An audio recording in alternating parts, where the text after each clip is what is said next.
आइए मित्रों, एक और कहानी के साथ आज जी, हम हाजिर हैं। बिल्कुल। राजेश जी, आजकल आप कहानियाँ बहुत पढ़ रहे हैं। हाँ, कभी बस यूं तारी होता है, कैफियत तारी होती है। जी, तो कभी बिल्कुल। कहानी तो की, कभी कहानी गजल आज की कहानी तो- बिल्कुल हम्म, आजकल के माहौल से ली गई है हम्म, और इसके जो संदर्भ हैं वो भी मुझे लगता है कि कहीं न कहीं स्त्रीवादी चिंतन से उपजे हैं। या फिर मैं तो इस कहानी को मतलब यूं भी कहूँ, चाहे तो स्त्रीवादी चिंतन से उपजे हैं, पर स्त्रीवाद की अधिकता को लेखिका ने कहीं न कहीं इंगित करके व्यंग्य भी किया है। और लेकिन जो खैर हम देखेंगे जी, कि बिल्कुल, लेखिका इसमें संस्कृति सफल हुई जो है या एक नहीं हुई है। पाश्चात्य जी, संस्कृति और एक महत्वाकांक्षा जीवन में सफलता प्राप्त करने की और एक व्यक्तिवादी जीवन पद्धति की और जो आजकल के लोग चले जा रहे हैं, बिल्कुल। उसका प्रभाव नारी जीवन पर दिखा रही है बेसिकली। कहीं कहीं उससे फेमिनिज्म भी इतना इतना अति स्ट्रांग हो गया है बिल्कुल। कि शायद और स्त्री चाहती है कि सारी चीजें उसके इशारों पर हों, पति भी उसकी बात माने, सारी सुख सुविधाएं उसे प्रदान करे और इतना ही नहीं, न केवल सुख सुविधाएं बल्कि उसको संपूर्ण रूप से स्वतंत्रता भी प्रदान उसका करे। स्वच्छंद व्यवहार भी अपना चाहती तो है। व्यक्तिगत स्वतंत्रता, ये जो पाश्चात्य मूल्य है, कहीं ना कहीं हावी होता हुआ दिखाई देता है। पूरी तरह से एक हद तक तो ठीक है, स्वतंत्रता होनी भी चाहिए, पर यहाँ की जो स्वतंत्रता, जिस स्तर की स्वतंत्रता की इस नायिका मानसी जी, की बात है इस कहानी में, इसमें सुमेश और मानसी पति पत्नी पति है। पत्नी है। मानसी कस्बे की है बिल्कुल। और वो एक नरेंद्र सर के संपर्क में आती है जो उसे साहित्य जीवन के बारे में पढ़ाता है और वो पढ़ते पढ़ते उसके जीवन में भी एक महत्वाकांक्षा निर्माण होती है। उसे भी लगता है कि उसे भी जीवन में कुछ करना है, आगे बढ़ना है, अपने प्रतिभा का परिचय देना है। जब और बीच पढ़ाई में माँ बाप शादी कर देते हैं नरेंद्र से, जो एक प्राइवेट कंपनी में एक सब इंजीनियर है। और इसी बात की पीड़ा मानसी के मन में है कि वो है ही क्या, मेरा पति है ही क्या, एक अदना सा सब इंजीनियर है एक प्राइवेट फॉर्म में, केंचुए की तरह चिपका पड़ा है, अटका पड़ा है वहीं। बिल्कुल। ना तो उसके पास अपना कोई घर है, किराए के घर में रहता है। अब वो चिपका पड़ा है केंचुए की तरह, ये कि उसको लगता है जी। कि वो संघर्ष नहीं करता, आगे बढ़ने की चेष्टा नहीं करता, वो उठा पटक नहीं करता, उसके कोई सपने नहीं है, उसके कोई सपने नहीं है, वो सुख सुविधाओं के पीछे भागता नहीं है,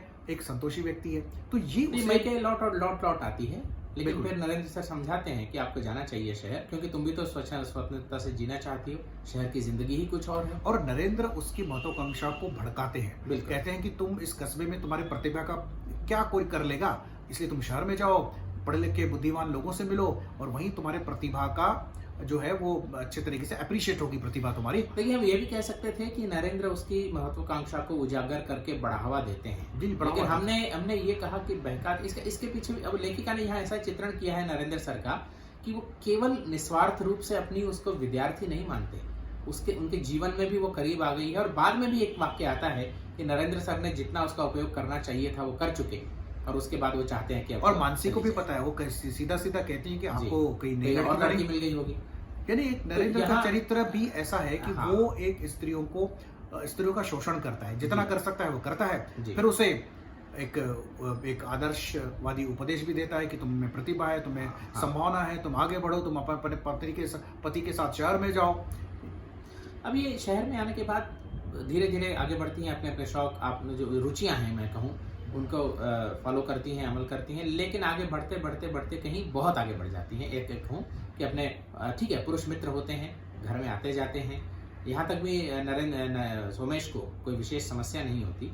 लेकिन सोमेश तब सिकुड़ने लगता है जब इसकी गतिविधियां अनियंत्रित होने लगती हैं। मानसी वो पीने लगती है, स्मोकिंग करने लगती है, पुरुष मित्रों के साथ घर पर बुलाती हैं, शराब की महफिलें चलती हैं, रात भर पुरुष मित्र उसके घर में पड़े रहते हैं। तो सोमेश क्या करे, अपना मन मार के अपने कमरे में चला जाता है। वो सिकुड़ जाता है अपने कमरे में। वो कहते हैं कि उसका साथ बिठाओ, उसके मित्र ये कहते हैं वो इस लायक ही नहीं है, इस लायक ही नहीं है। यानी इसको जो दुनिया की चकाचौंध है, शोहरत है, दौलत है और जवान पुरुषों का जो एक अटेंशन इसको मिल जाता है, हाँ, उसे लगता है कि और अपने रूप पर गर्व होने लगता है। बिल्कुल। जब वो तारीफ करते हैं उसके रूप की, तो वो अति गर्वान्वित महसूस करती है और अपने रूप के चक्कर में भौरे जैसे है, तो उस तरह आसपास। ये मुझे लगता है कि जो स्त्रीवादी चिंतन का जो एक तत्व है कि स्त्री जो है, मैं हूँ, मैं सब कुछ कर सकती हूँ, रूप मेरा है, शौहरत मेरी है, मैं बिल्कुल पुरुषों के साथ चल सकती हूँ, जो पुरुष करे वो मैं करूँ, और उसी में वो समानता का अनुभव करती हैं। तो कहीं ना कहीं राजेश जी, इस प्रकार का जो फेमिनिस्ट एक्सट्रीम फेमिनिज्म है, वो कहीं ना कहीं तो हानिकारक है ही।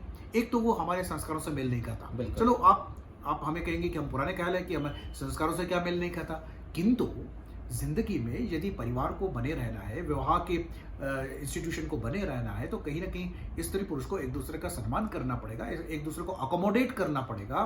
तो ये चीजें कहीं दिखाई नहीं देता मानसी के व्यवहार में। जी, वो स्त्री सुलभ बातें तो उसमें है ही नहीं। पर मैं तो ये कहूंगा कि स्त्रीवाद को अगर दूर भी रखें तो केवल एक व्यक्ति ही सोचें, तब भी पुरुष को भी इतनी स्वतंत्रता नहीं मिलनी चाहिए, बिल्कुल नहीं मिलनी चाहिए, कि स्वच्छंदता नहीं मिलनी चाहिए। अब जैसे उसके पुरुष मित्र आकर के रात को भर पीते हैं, बैठते हैं, क्या इस सोमेश के भी कोई सोमेश की अगर स्त्री मित्र आती हैं और वहीं सो जाती हैं ड्राइंग रूम में, तब क्या ये स्वीकार्य था? तब भी स्वीकार्य नहीं था। बिल्कुल। तो ये व्यक्ति स्वातंत्र की भी अतिवाद की तरफ लेखिका हमें ले जाती है। जी हाँ, लेखिका का नाम तो आपको हमने बताया ही नहीं। जी, उर्मिला श्रीश जी, साहित्य की प्रोफेसर रही हैं, हिंदी साहित्य पढ़ाती हैं। बहुत सारी कहानियां इनके कई सारे करिकुलम में भी लगी हुई हैं।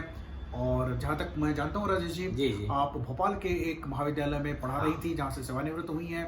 तो दोस्तों, उर्मिला श्रीश जी आज के संदर्भ को लेकर के, आज की जो एक महत्वाकांक्षी नारी है उस पर बात कर रही हैं। तो ये कहीं न कहीं ये इंगित कर रही है कि वो नारी कहीं न कहीं अतिवाद की ओर बढ़ती चली जा रही है, बिना ये सोचे कि क्या ये उचित है, क्या ये ठीक है, क्या हमके यहाँ तक व्यक्ति स्वतंत्र को खींचना चाहिए हमें या नहीं चाहिए। तो ये सोचे बिना वो आगे बढ़ती है नायिका जो। और सुमेश के धीरज का बांध तब टूट जाता है जब एक शाम वो घर पर लौटता है तो उसका अपना कमरा अपना नहीं रहता, वहां भी उसके पुरुष मित्र बैठे हुए हैं। क्योंकि कहीं ना कहीं मानसी छुटकारा पाना चाहती है, वो तय कर चुकी है कि मुझे सोमेश से अब छुटकारा पाना है। यानी उसको इस प्रकार की स्वतंत्रता चाहिए कि एक पति का जीवन में होना भी उसको स्वतंत्रता में बाधा लगता है। चाहे ऐसा पति ही क्यों ना हो, सोमेश जैसा जो सारी चीजें सह रहा है, कभी उसको वो बाधा, कभी वो कुछ बोलता नहीं है, प्रतिकार नहीं करता, यानी वो कभी ऊंची आवाज से बात तक नहीं करता। किंतु उस दिन उसके धीरज का बांध टूट गया और उसने कहा ये क्या है, ऐसा नहीं चलेगा। बस फिर क्या था? तो तब मानसी ने स्पष्ट रूप से कह दिया कि अब मुझे छुटकारा चाहिए और तुम मेरे घर से निकल जाओ। अब यहाँ पे देखिए, हाँ, ये अजीब बात है, जब मानसी आई थी तब तो सोमेश के घर आई थी।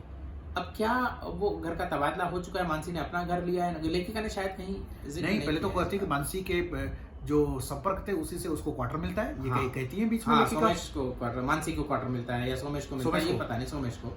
जी, तो फिर ठीक है, जो भी है, जो भी बात है, घर से निकल जाओ, मेरे घर से तुम निकल जाओ। बहुत बार ऐसा होता है कि पुरुष स्त्री को कहता है कि मेरे घर से निकल जाओ। हाँ, लेकिन यहाँ कहीं ना कहीं मानसी के रूप में जो सारी पुरुष वाली बातें हैं वो लेखिका प्रदर्शन करना चाहती है उन बातों का। बिल्कुल। अब वो ठीक है या नहीं है, ये तो हम पढ़ने वालों पर छोड़ देते हैं। पर ये वास्तविकता है कि एक वर्षों तक पुरुष ऐसा करते आए हैं, आज स्त्रियां भी ऐसा करने लगी है और शायद इसी को वो समानता समझती हैं। बड़ा विचित्र बात है। हाँ, अब ये फिर एक दूसरा प्रश्न होता है कि क्या ये समानता है, या ओशो ने कहा है कि इस तरह का जो स्त्रीवाद है, नारीवाद है, ये तो बेकार की बात है, इससे तो कुछ नहीं होने वाला, झगड़े कलह ही होने वाले हैं इस तरह। यदि पुरुषों में बहुत सारी बातें खराब हैं, जो डोमिनेशन है, जो स्त्रियों की अवहेलना करने की प्रवृत्ति है, यदि स्त्रियां भी उन्हीं प्रवृत्तियों को स्वीकार करके उसी प्रकार से पुरुषों के साथ व्यवहार करेंगी, तो क्या इसको समानता माननी चाहिए या ये एक विकृत समानता की ओर इशारा किया जा रहा है? ओशो ने भी कहा है, बाकी थिंकर्स ने भी इस बात पर कहा है कि ये तो विकृत समानता की बात है।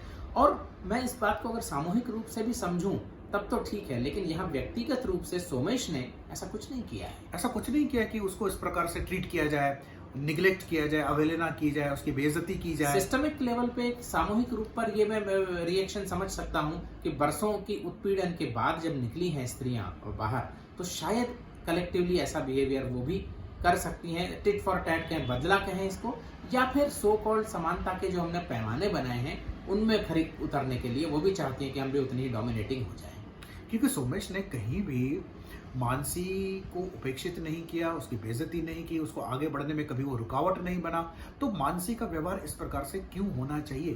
केवल इसलिए कि वो अति महत्वाकांक्षी है, केवल इसलिए कि वो जिंदगी की चकाचौंध चाहती है, केवल इसलिए कि जिंदगी को उसको सुख सुविधा चाहिए किसी भी कीमत पर। तो यहाँ तीन बिंदु सामने आते हैं विनोद जी, जैसा मैं एक तो हमने जैसा कहा कि व्यक्ति स्वतंत्रता की अधिकता, अतिता, बिल्कुल अतिवाद, व्यक्ति स्वतंत्र, चाहे वो पुरुष हो या स्त्री हो। दूसरा सामूहिक रूप से स्त्रियों का दमन से निकल आना बाहर और प्रतिवाद करना, प्रतिशोध लेना। और तीसरी चीज, हमने जो समानता के खोटे पैमाने बना रखे हैं उनकी वजह से भी ये इस तरह का बिहेवियर हो सकता है। अब कहानी पर लौटे तो सोमेश को कह देती हैं कि घर से बाहर चले जाओ, और इतना ही नहीं, उसके कपड़े एक अटैची में, एक ब्रीफ केस में पैक कर देती हैं। जी, और सोमेश जाते तो हैं, ये ये वापस आके खुद भी रोती हैं वैसे मानसी, ऐसा हाँ। भी कहा। लेकिन अगले दिन सोमेश अपने माता पिता को और नरेंद्र सर को लेके आते हैं कि शायद कुछ सुलह हो जाए, जी पर उनको तो वो इस तरह से खदेड़ देती है वहां से कि जैसे वो है ही नहीं।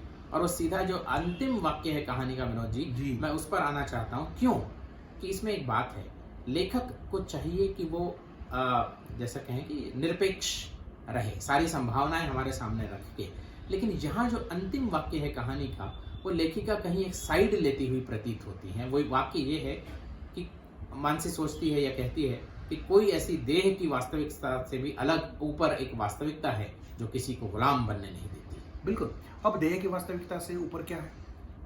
कौन सी वास्तविकता है? मतलब क्या मानसिक स्वतंत्रता है, तो मानसिक स्वतंत्रता, व्यक्तिगत आर्थिक स्वतंत्रता स्वतंत्रता है। जो मानसी ने जो अति तक एक्सट्रीम तक ले गई है। तो लेखिका जहाँ कहानी को रोकती हैं, वो एक संबल देके रोकती हैं मानसी के बिहेवियर को। जी तो ये मेरे ख्याल से साहित्य की कमजोरी है जी। बिल्कुल। मुझे ही लगता है कि ये कहानी ऐसी होनी चाहिए कि रात को ब्रीफकेस लेकर के सोमेश निकल जाता और है, ये विचारों खुद में भी- है और और खुद भी रोती परेशान हैं। सी रहती है। पलंग पे आके जब रोती लेखिका हैं। ने लिखा भी है कि आके पलंग पे रोती हैं खुद भी। तो ये ओपन एंडेड अगर छोड़ देती वहां समाप्त हो जानी कि चाहिए शायद थी। दूसरे दिन सोमेश को वापस बुला देती, शायद दूसरे दिन सोमेश जब वापस आता आता नरेंद्र और इनको लेके तो शायद सुलह हो स्वीकार कर जाती। लेती। तो शायद लेखिका कहीं ना कहीं उसको लगता है कि स्त्री यदि सुलह करती है तो कहीं ना कहीं उसकी कमजोरी उसमें छिपी हुई है। हाँ। अपनी जिद मनाना ही स्वतंत्रता एक नहीं स्वतंत्रता होती है और ये। यही समानता का पैमाना भी नहीं होता। कहानी कहीं ना कहीं इस तरह का संदेश देती हुई प्रतीत होती है। जी बिल्कुल। तो या फिर ये कहानी को पूरी तरह मैं आयरनिकल लूं कि इतना उन्होंने चित्रण किया है स्वतंत्रता का कि इंसान को पढ़ने के बाद खुद लगे कि नहीं, ये तो ठीक नहीं है।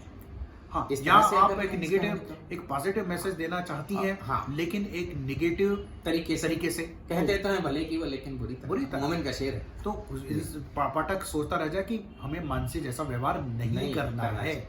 शायद हम इस तरीके की स्वतंत्रता और समानता मानसी जैसी तो कम से कम नहीं चाहिए। शायद वो लेखिका की अपेक्षा है कि पाठक इतना क्या बोलते हैं, सुलझा हुआ है सुलझा हुआ कि वो समझ जाए, वो गहरे में उतर के इसको समझाए कि ये निगेटिव पोर्ट्रेयल है जो कि हाँ। अवांछित तो है। हो सकता है कि उर्मिला शिरीष जैसी जी। कहानीकारा जी, जिनको जी। साहित्य की गूढ़ समझ समझ है है, वो बहुत इस प्रकार के भी इशारे करती हैं। तो साहित्य तो साफ ओपन एंडेड है, और जिस कहानी तरीके की से ले जो शीर्षक है एक और प्रतिज्ञा, हाँ, इस पर इसमें मैं आप आने कहना लगा हूं। है जी तो बिल्कुल। साहब इस इसमें तो हमें पौराणिक संदर्भों में आप चले, बिल्कुल। राजा शांतनु की बात आप सभी को पता है। महाभारत में बिल्कुल, जब वो गंगा से गंगा विवाह से करता विवाह है करते हैं, तो गंगा उनसे प्रतिज्ञा ले लेती प्रतिज्ञा है लेती है। कि मैं जो भी करूं आप रोकेंगे नहीं, जिस दिन आपने रोक दिया उस समय मैं वापस चली जाऊंगी। तो 7 बेटे उनके जो होते हैं वो नदी में बहा देती है गंगा अपने और शांतनु के 7 बेटे। जी बिल्कुल। जब 8वां होता है देवव्रत, जो आगे चल के भीष्म के नाम से हुआ, जी। तो वो उनको जब बहाने जाती है गंगा, तो शांतनु से नहीं रहा जाता महाराज से। वो गंगा से पूछ लेते हैं कि ये क्या कर रही हो और क्यों कर रही हो। तो फिर देवव्रत को रख के प्रतिज्ञा चली टूट जाती हैं कि अब आपने रोक लिया, अब मैं चली जाऊंगी। अब तो मानसी भी कहीं ना कहीं जो करे उसको करने दिया जाए, तब तक तो ठीक था। जिस दिन सोमेश ने पहली बार अपना टोका। मुंह खेला, टोका, उस दिन उसने वो खुद नहीं चली गई गंगा की तरफ, बल्कि सोमेश को बाहर कर दिया। तो एक और प्रतिज्ञा, जी, तो ये एक और प्रतिज्ञा यदि इस पौराणिक संदर्भ के साथ जोड़ करके देखें तो क्या कहेंगे, गंगा कॉम्प्लेक्स है लड़कियों में जी, गंगा कि अपनी कॉम्प्लेक्स। शर्तों पर जीना चाहती हैं। बिल्कुल, ये बहुत ही एक खुद आप एक मंजे हुए साइकोलॉजिस्ट हैं, हम भी साइकोलॉजी के विद्यार्थी और प्रोफेसर रहे हैं। तो ये बहुत ही अच्छा टर्म आपने निकाला है कि गंगा कॉम्प्लेक्स, फील की गंगा कॉम्प्लेक्स, कि मेरी अगर शर्तों पर नहीं जीवन चला तो मैं सब तोड़ दूंगी। सब तोड़ दूंगी, बात ही खत्म कर दूंगी। जैसे गंगा शांतनु को छोड़कर चली जाती है और मानसी सोमेश से अलग हो जाती है। तो एक और प्रतिज्ञा, कहीं ना कहीं मुझे लगता है कि शिरीष जी के मन में भी ये शांतनु वाली प्रतिज्ञा या गंगा वाली जी। प्रतिज्ञा रही होगी कहीं ना कहीं मन पटल पर। तो इसलिए तो शायद उन्होंने शीर्षक दिया है एक और प्रतिज्ञा। तो वही विचार उत्तेजक है कि क्या ये प्रतिज्ञा ठीक है, हाँ, गंगा की प्रतिज्ञा क्या ठीक थी बिल्कुल। इस तरह से पानी में। हालांकि उसके पीछे वो पौराणिक है, हर पौराणिक कथा के आगे वो कारण तो गढ़ दिया जाता है। खैर, जी। तो उसमें संदर्भ ये था कि शापित थे वो बच्चे, 8 शापित थे। वो बात तो अलग है। वो बहुत अलग है। किंतु गंगा कॉम्प्लेक्स के साथ जीना कितना तो ठीक है। या कहीं उर्मिला शिरीष जी और गहरे में जाके कहीं ये तो नहीं कह रही हैं कि गंगा, जिस तरह से गंगा ने शापोद्धार किया और 8वें का न कर सकी तो वो भीष्म पितामह बन गए, ठीक है, उन्होंने भी प्रतिज्ञा की बाद में चल के, और ठीक है। तो कहीं स्त्रियों का जो ये बिहेवियर है वो सदियों से शापित होने का परिणाम। शापित का मतलब यहाँ सुपरनेचुरल वे में आप मत लें शापित को, सदियों का उनका जो दमन हुआ है है। उसका परिणाम ये आज का व्यवहार है। आज की जो बातें, प्रतिज्ञा जो जिस तरह से वो जीना चाहती हैं खुल के अपनी शर्तों पे, कहीं ना कहीं वो सदियों का दमन के सहस्त्राब्दियों का कारण दमन एकदम के से वो कारण अति की तरफ थोड़ा सा चली जाती अग्रसर है। हो रही हैं। तो बिल्कुल कहीं ना कहीं आप उर्मिला सेठी जी की कहानी पढ़ें, और शैली की दृष्टि से, शब्द चयन की दृष्टि से, रख रखाव की दृष्टि से बिल्कुल। बहुत ही सुंदर कहानी है। कहीं भी आपको आपकी जो रुचि है वो ढीली नहीं पड़ती, आप कहानी पढ़ते चले जाएं, अंत तक पहुंच जाते हैं, बहुत ही इंजॉय कर सकते हैं इस कहानी को। तो बहुत ही सुंदर कहानी है, आप लोग पढ़ें और बताएं कि आपको कहानी कैसी लगी और हमारा ये डिस्कशन कैसा लगा, बिल्कुल। ये भी बताया करिए। यस। तो दोस्तों, विनोद आसुदानी को इजाजत दीजिए। नमस्कार। नमस्कार।